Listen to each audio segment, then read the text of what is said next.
নারকলের পিঠা বানাবো আজকে। তার জন্য এখানে চালের গুঁড়িকে খুমির করে নেওয়া হয়েছে, নারকলকে কুড়ে নেওয়া হয়েছে। নারকলের ছাইটা গুড় দিয়ে বানাবো, তার জন্য গুড় নেওয়া হয়েছে।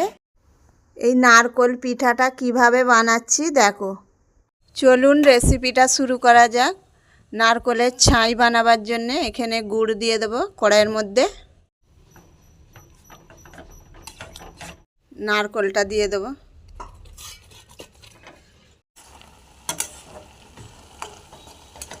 নারকলের ছাইটা রেডি হয়ে গেলে, আমরা তো ছাই বলি, তোমরা কি বলো কমেন্ট করে জানাবে। আটাটাকে ভালো করে ছেনে নিতে হবে, এর মধ্যে না একটাও ডলা থাকে। ভালো করে এটা ছানতে হবে। এইভাবে আমি ছানা করে নেব। আটাটাকে ঠিক এইভাবে রেডি করে নিলাম।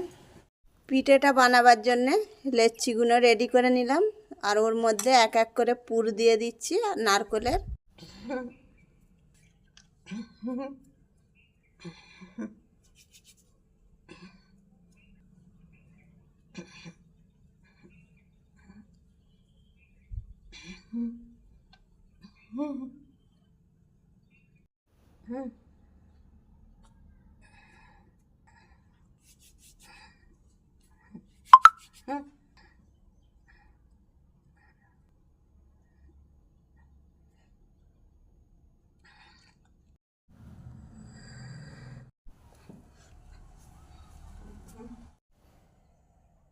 পিঠাগুলো একইভাবে সব রেডি করে নিলাম।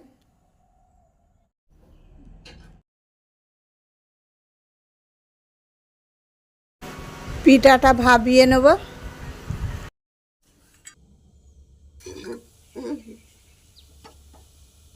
দেখুন কি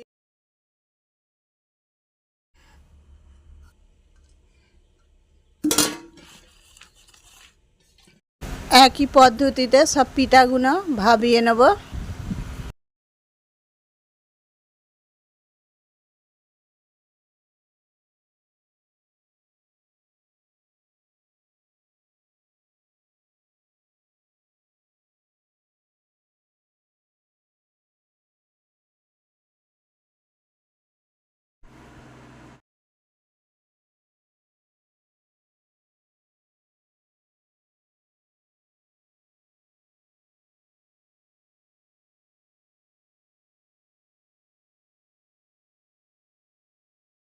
পিঠে ভাপাটা রেডি হয়ে গেল।